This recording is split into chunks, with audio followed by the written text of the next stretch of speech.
आज का हमारा टॉपिक जो है वो है बुलियन ऑपरेटर्स। ठीक है, यानी ऐसे ऑपरेटर्स जो चाहे दुनिया में जो सा मर्जी आप इसको ऑपरेंड दे दो, इसका आंसर हमेशा 0 या 1 ही है। इसका आंसर हमेशा 0 या 1 ही आएगा।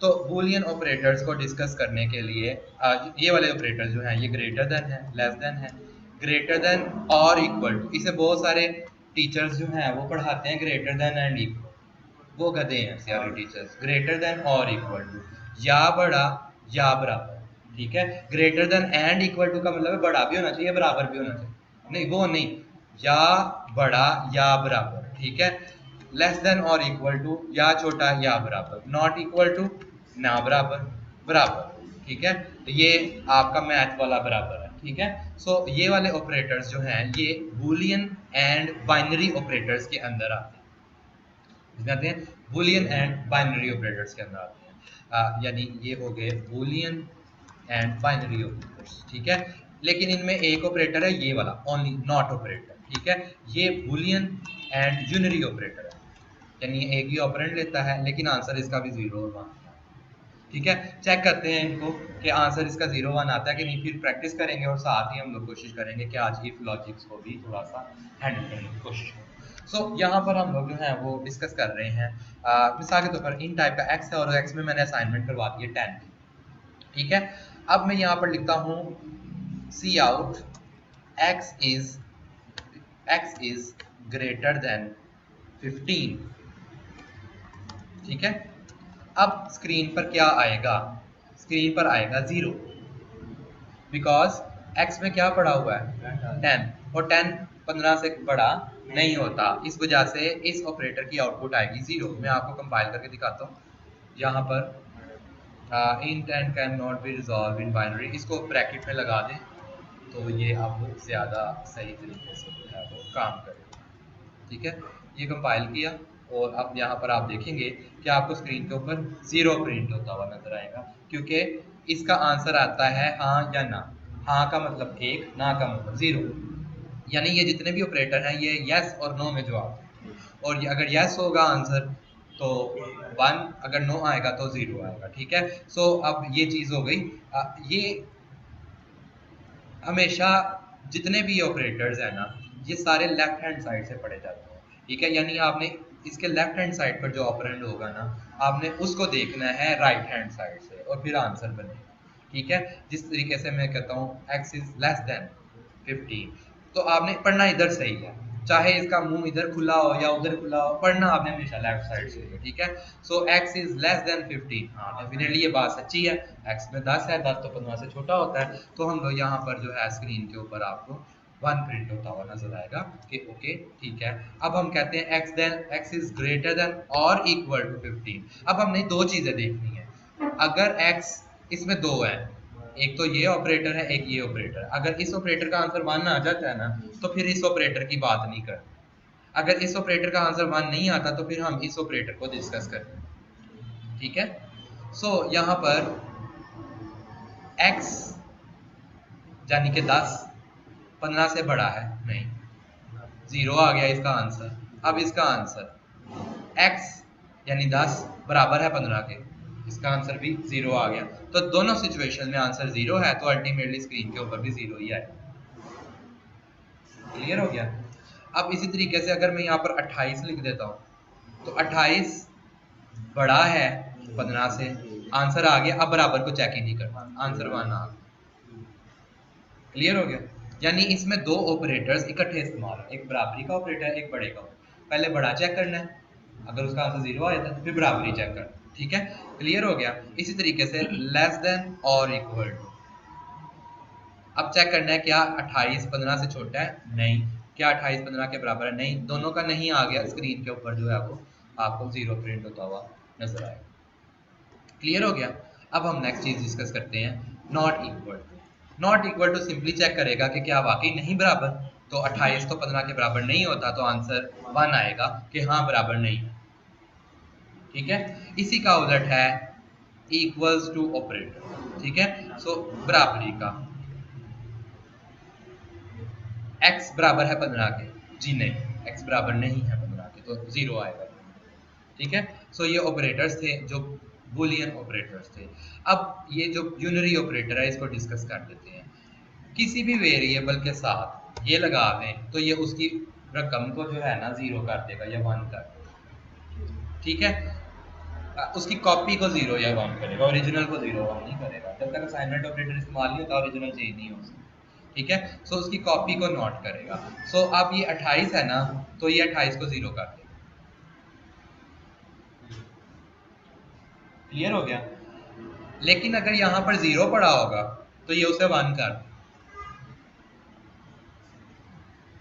यहाँ पर एक बात मैं आप लोगों को बताना चाहता हूँ, एक मिनट लगा के। बूलियन यानी ये जो नॉट ऑपरेटर है इसके लिए सिफर सिर्फ ऐसी चीज है जिसको ये वन कर देगा, और इसके अलावा दुनिया के जितने भी डिजिट होंगे उन सबको जीरो कर देगा।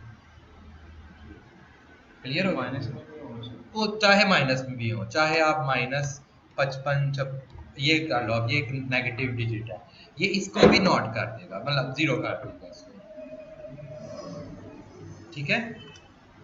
क्योंकि इसके मुताबिक सिर्फ दो ही डिजिट दुनिया में है, एक सिफर एक वन। सिफर सिफर है, बाकी सब चीजें वन है, ठीक है। और इसने वन के साथ अगर नॉट करेंगे तो ये उसको जीरो कर देगा, ठीक है। क्लियर। सो अब कुछ एग्जांपल्स करते हैं ताकि प्रीवियस लेक्चर जो पढ़ा था उसकी भी रिवीजन हो जाए। आंसर्स करेक्ट होंगे, स्पीड मेरी तेज होगी, आंसर करेक्ट नहीं होंगे, स्पीड मेरी स्लो ही रहेगी। और मैं अपने पेस से चलूंगा जैसे मुझे अपने स्टूडेंट्स को पढ़ाना होगा।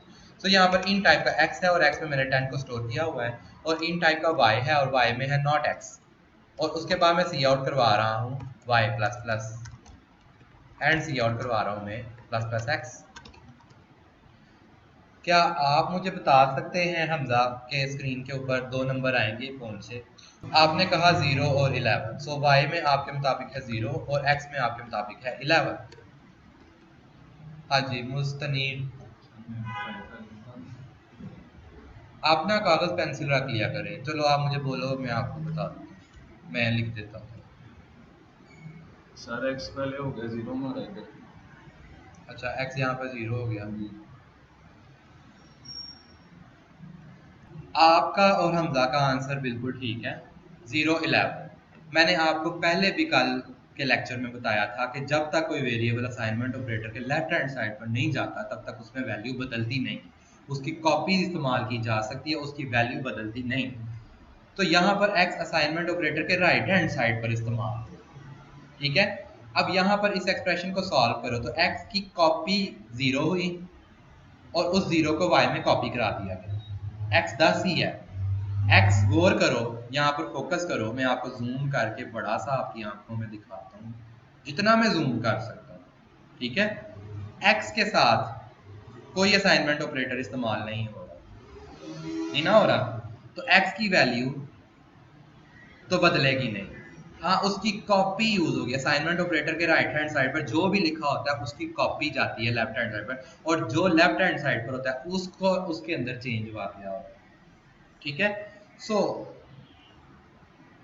x की कॉपी कन्वर्ट हुई 0 में और वो कॉपी y में स्टोर हो गई, यानी कि यहाँ पर पहुंचकर x में 10 ही है, y में 0 हो गई। ओके। सो अब यहाँ पर 0 प्लस प्लस असूलन तो 1 होना चाहिए था, लेकिन पहले y प्रिंट हो गया और उसने 0 को प्रिंट कर दिया, बाद में हो गया होगा 1 हो गया होगा, लेकिन हमें से कोई गर्ज नहीं।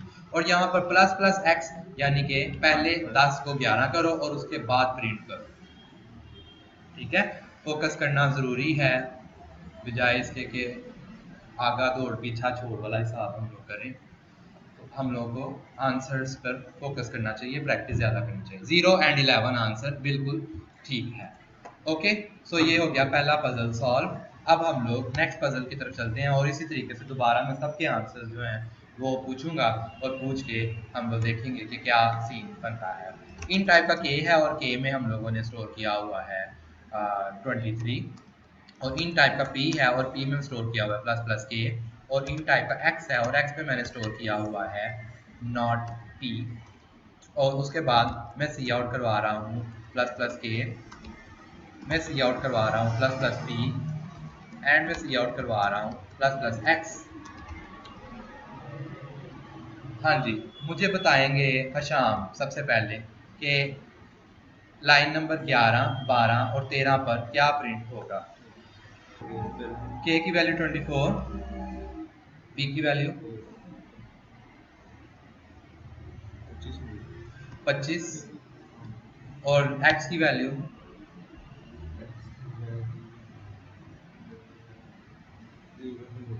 एक्स की वैल्यू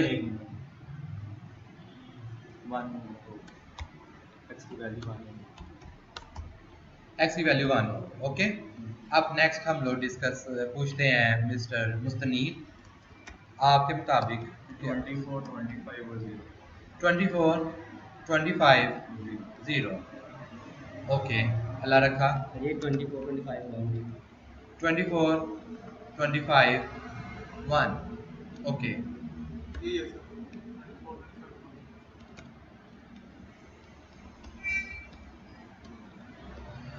आप अल्लाह रखा और हमजा ने कहा 24, 25, 1, हशाम ने कहा 24, 25, 1, मुस्तनी ने कहा 25, 24, 25, 0।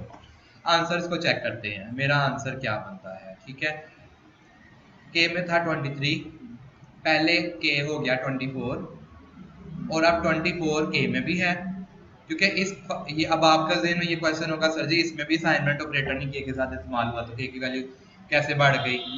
इसके अंदर ये फार्मूला है, इसको खोलोगे तो इसमें असाइनमेंट ऑपरेटर यूज हुआ है, कल बताया था आप लोगों को।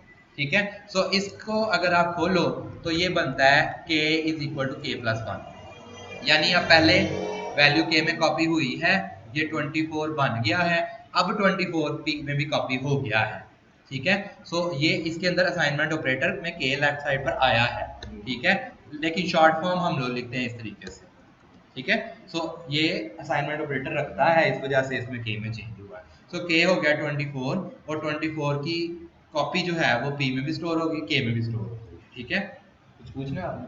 सब पहले लगे क्या? हाँ, प्री इंक्रीमेंट, सॉरी या। ठीक है, सो k पहले हो गया 24 और 24 p में भी कॉपी हो गया, k में भी 24 है। अब नॉट p यानी कि p जो भी था उसका नॉट किया तो वो 0 होकर x में स्टोर हो गया। ओके, अब तक यहाँ तक क्या है, k में 24, p में 24, x में 0।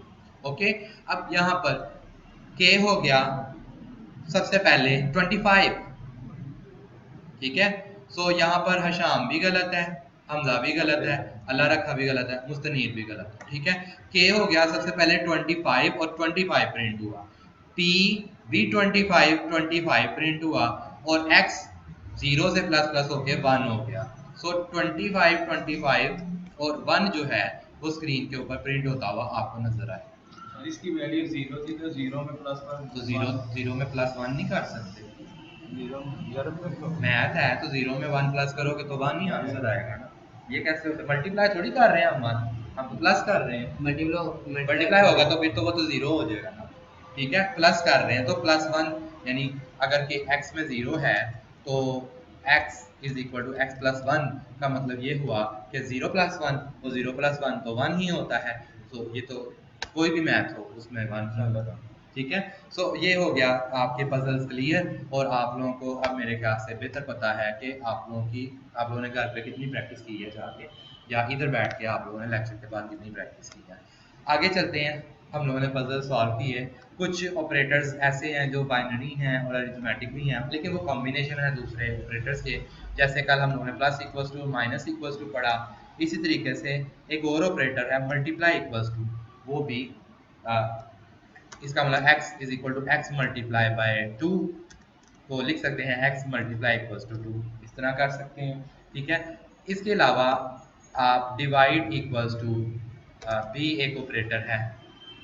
चलो जरा डिवाइड के ऑपरेटर को अंडरस्टैंड करते हैं। इन टाइप का k है और k में मैंने स्टोर किया हुआ 30 और इन टाइप का p है और p में मैंने स्टोर किया हुआ 5। सी आउट करता हूँ k डिवाइडेड बाय p। ठीक है, सो आप यहाँ पर क्या देखेंगे, 5 15 बार 30 है ना, नहीं 5 6 30, तो मेरा मैथ खराब हो गया, आप लोगों के साथ रहेंगे। 5 6 30, यानी अपने ज़हनों में बनाए पेंट में इस तरीके से कि ये ऑपरेटर कैसे काम करेगा। ये 30 को अंदर रखेगा, 5 को बाहर रखेगा, 5 6 30 और रिमाइंडर बच गया 0। ठीक है, तो ये होगा आंसर, यानी C++ इसको स्क्रीन के ऊपर प्रिंट करवाएंगे।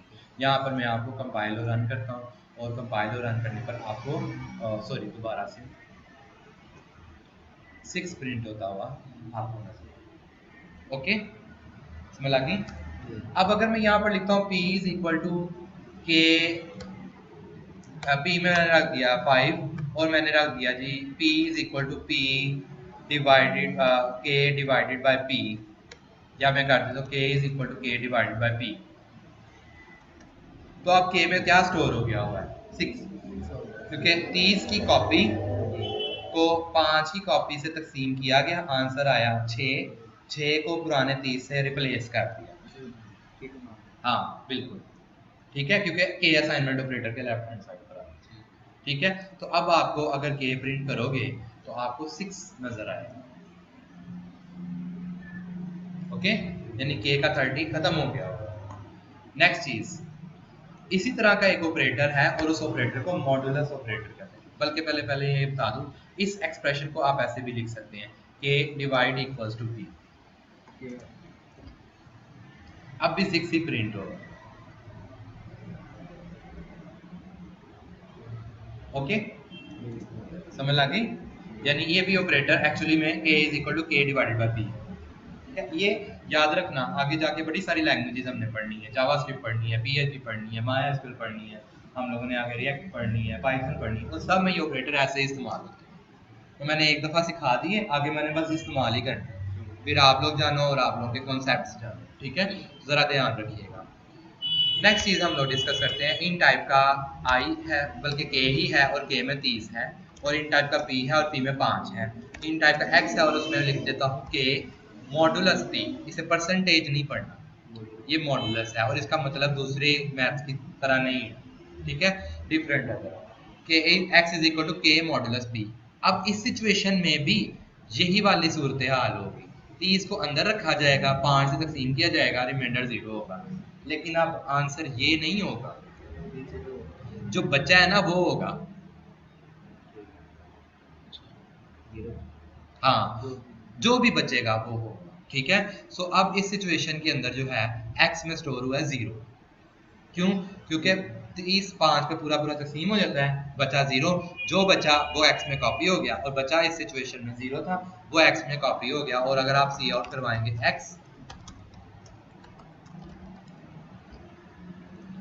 तो आपको स्क्रीन के ऊपर 0 प्रिंट होता हुआ बाकी नजर आएगा। 6 नहीं आया तो 6 गायब हो जाएगा। तो 6 क्यों आना है? 6 ਨੂੰ ਛੱਡ दे, ऑपरेटर रिमाइंडर देता है, आंसर नहीं देता।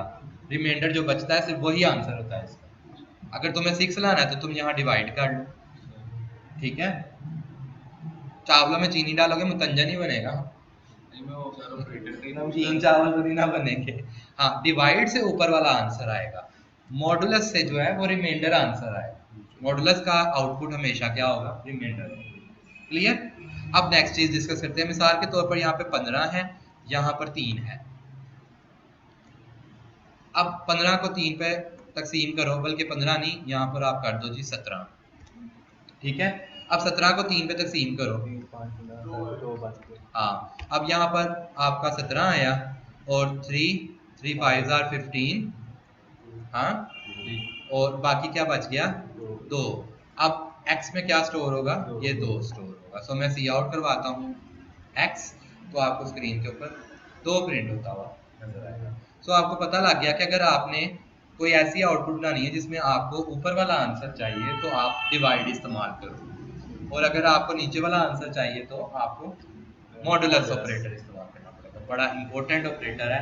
आगे जब आपने निकालना हो फ्यूचर में इवन या ऑड नंबर्स के, चेक करना हो कि यूजर ने नंबर एंटर किया है, अब वो इवन है यानी 2 पे पूरा पूरा तकसीम होता है कि नहीं होता, तो उसके लिए आप ये मॉडुलस ऑपरेटर बहुत ज़्यादा इस्तेमाल करें। सर अगर डिवाइड में ये हो गया छोटा नंबर अंदर और बड़ा बाहर, हाँ, तो क्या वो पॉइंट्स में पॉइंट्स में कैलकुलेशन होगी अगर आपने रिसीवर डबल रखा होगा या फ्लोट रखा हो। अगर यहाँ पर आप डबल रख लोगे और p डिवाइडेड बाय k कर दोगे तो मुझे उम्मीद है कि आंसर पॉइंट्स में आएगा। उसने मैंने कभी किया नहीं, लेकिन चलो देख लेते हैं। मॉडुलस 3 आया है, उसने उसको राउंड कर दिया। ये सर वो ऑपरेटर है ना मॉडुलस।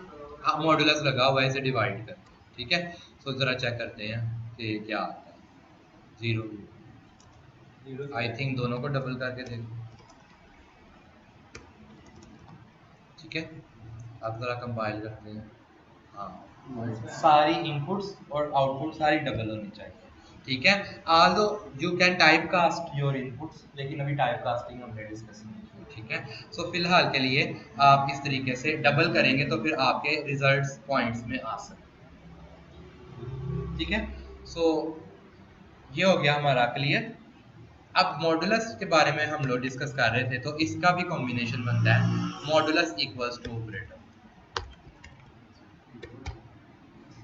ठीक है। यानी इन टाइप का x है और x में 10 है, इन टाइप का y है, y में 3 है, और x is equal to x modulus y अगर हम करते हैं तो x में अब 1 स्टोर हो जाता है, क्योंकि 3 3 9, रिमाइंडर बचा 1 ने पुराने 10 को रिप्लेस कर दिया और उसकी जगह 1 आ गया। इसी चीज़ को आप इस तरीके से भी कर सकते हैं, modulus equals to y, okay. So हम लोगों ने लगभग अपने बहुत सारे ऑपरेटर्स जो हैं वो डिस्कस कर लिए हैं। प्लस का ऑपरेटर, प्लस प्लस का ऑपरेटर, प्लस इक्वल्स टू का ऑपरेटर, डिवाइड का ऑपरेटर, डिवाइड इक्वल्स टू का ऑपरेटर, मल्टीप्लाई का operator, multiply equals to operator. ये मैंने पढ़ाया नहीं है, खुद करें, ठीक है, आसान से हैं, ठीक है। मल्टीप्लाई करेगा ये ज़रब दे देगा, कॉपी हमको ज़रब देगा, ओरिजिनल को नहीं, ये ओरिजिनल को भी चेंज करेगा, ठीक है। कंपैरिजन ऑपरेटर हमने पढ़े, उसके बाद नॉट का ऑपरेटर पढ़ा, नॉट इक्वल्स टू का ऑपरेटर पढ़ा, less than, greater than, less than और इक्वल टू, ग्रेटर देन और इक्वल टू, ठीक है। इसके अलावा जो है हमने और बहुत सारे ऑपरेटर्स हम लोगों ने डिस्कस किए और आप लोगों ने इन ऑपरेटर्स को 2 दिन लगा के अंडरस्टैंड किया। अब हम लोग चलते हैं कंट्रोल स्ट्रक्चर्स की तरफ। What do we mean by control structures? Control structure ऐसा स्ट्रक्चर होता है या ऐसा डब्बा होता है जिसके अंदर रखा हुआ कोड तब एग्जीक्यूट होता है जब बूलियन एक्सप्रेशन का आंसर ट्रू होता है, 1 आता है, ठीक है। ये x इज ग्रेटर देन और इक्वल टू 10, ये एक बूलियन एक्सप्रेशन है, यानी इसका आंसर 0 आएगा या 1 आएगा, ठीक है। ये x में 10 जमा कर दें तो वो बड़ा या बराबर हो जाता है 15 के, ये भी एक बूलियन एक्सप्रेशन है, इसका आंसर भी 0 या 1 ही आएगा, ठीक है। ठीक है, क्लियर हो गया। सो कंट्रोल स्ट्रक्चर्स ऐसे स्ट्रक्चर्स होते हैं जिसके अंदर रखा हुआ कोड तभी एग्जीक्यूट होता है जब दिया हुआ बूलियन एक्सप्रेशन ट्रू होता है, यानी इसका आंसर 1, ठीक है। यानी कंट्रोल स्ट्रक्चर 2 चीज़ें लेता है, एक आपका कोड लेता है और कोई बूलियन एक्सप्रेशन। अगर उस बूलियन एक्सप्रेशन का आंसर 1 आता है तो फिर वो उस कोड को एग्जीक्यूट कर देता है, वरना नहीं, ठीक है। सो मिसाल के तौर पर कंट्रोल स्ट्रक्चर्स 2 तरह के हैं, एक को हम लॉजिक्स कहते हैं, दूसरे को हम लूप्स कहते हैं, ठीक है। लॉजिक्स आगे 2 तरह के हैं, एक को इफ एल्स कहते हैं, एक को हम लोग स्विच कहते हैं, और एक और है, अगर आपने खुदा ना खास्ता आगे जाकर कोटलिन पढ़ ली तो उसमें वैन भी होती है, ठीक है। हाँ, लेकिन अगर वो आगे की बात, बहुत आगे की बात है, ठीक है। और लूप्स के अंदर वाइल होता है, डू वाइल होता है और फॉर लूप होता है, कुछ लैंग्वेजेस में फॉर ईच भी होता है, ठीक है। सी शार्प में भी होता है, PHP में भी होता है, और भी बड़ी जगहों पर होता है, लेकिन फिलहाल के लिए C++ के अंदर ये 2 इफ एल्स होती हैं, स्विच होते हैं, और एक वाइल, डू वाइल और फॉर लूप। आज हम लोग सिर्फ इफ एल्स के बारे में हल्का फुल्का डिस्कशन करेंगे, फिर नेक्स्ट वीक जो मेरा जुम्मा और हफ्ता 3 दिन C++ को अंडरस्टैंड करें। इफ एल्स के कोड को किस तरह देखते हैं, इसका स्ट्रक्चर कुछ इस तरह होता है। मैंने कहा था जितने भी कंट्रोल स्ट्रक्चर हैं इनमें 2 हिस्से होते हैं, एक हिस्से में आप बूलियन एक्सप्रेशन रखते हो, दूसरे हिस्से में आप अपना कोड रखते हो। तो इफ का स्ट्रक्चर कुछ ऐसा होता है, इफ यहाँ आपका बूलियन एक्सप्रेशन आएगा और यहाँ पर आपका कोड आएगा जो आप चाहते हो कि वो एग्जीक्यूट हो अगर ये बूलियन एक्सप्रेशन का आंसर 1 होता है, ठीक है। सो मैं यहाँ पर एक बूलियन एक्सप्रेशन लिखता हूँ, 2 जमा 2 बराबर होता है 4 के, और अगर ये बूलियन एक्सप्रेशन का आंसर 1 आता है तो सी आउट करवा दो हेलो वर्ल्ड, ठीक है। अब जरा करते हैं कंपाइल। ये मैंने किया कंपाइल और रन। अब चूंकि इसका आंसर 1 है तो हेलो वर्ल्ड आपको एग्जीक्यूट होता हुआ नजर आ रहा है। ठीक है। लेकिन अगर मैं कर दूं 2 जमा 2 बराबर होता है 5 के, तो अब इस बूलियन एक्सप्रेशन का आंसर क्या आया? 0। तो आपको स्क्रीन के ऊपर हेलो वर्ल्ड प्रिंट होता नजर नहीं आया। क्यों? क्योंकि इस एक्सप्रेशन का आंसर 0 हो गया और इसने इस लाइन को एग्जीक्यूट होने से रोक दिया। तो गलत है इसलिए अगर ठीक होगा। हाँ, अगर गलत ठीक का नहीं पता, 0 या 1 आपने गलत ठीक नहीं करना। आपने कहना 0 होगा तो ये नहीं एग्जीक्यूट होगा, अगर इसका आंसर 1 आएगा तो फिर ये एग्जीक्यूट हो जाएगा। ठीक है, बाकी समझ गए? अब मुझे आपने आंसर देना है। ठीक है, इन टाइप का के है और के में मैंने 10 को स्टोर किया है एंड के को मैंने प्लस प्लस कर दिया। ठीक है, अगर के में से एक निकाल दिया जाए तो आंसर जो होगा वो छोटा या बराबर होगा 10 के, और सी आउट कर दो बाय वर्ड। आपने मुझे बताना है ये बाय वर्ड प्रिंट होगा कि नहीं होगा। 10 है ना, हाँ। मान काट दिया तो 10 बराबर 10 हो जाएगा। अच्छा ठीक है, के में 11 है हाँ जी। और 11 में से एक निकालें तो 10 होता है। 10 छोटा तो नहीं होता 10 से, लेकिन 10 बराबर जरूर होता है, इसलिए बराबर की वजह से इस एक्सप्रेशन का आंसर 1 आ गया है, जिसकी वजह से आपको बाय वर्ड प्रिंट होता हुआ स्क्रीन के ऊपर नजर आ रहा है। ओके, सो हम लोगों ने बूलियन एक्सप्रेशंस के बारे में और उनको इस्तेमाल करना सीखा जी। ये जिस तरह हमने पोस्ट फिक्स और प्री फिक्स का बताया था, हाँ। तो इधर भी अप्लाई होंगे? नहीं, इधर कैसे अप्लाई होंगे, हम कैसे एक ही काम करवा रहे हैं उसमें एक ही अब आप डायरेक्ट 11 ये डायरेक्ट 11 हो चुका है अब लाइन नंबर 7 और उसके बाद।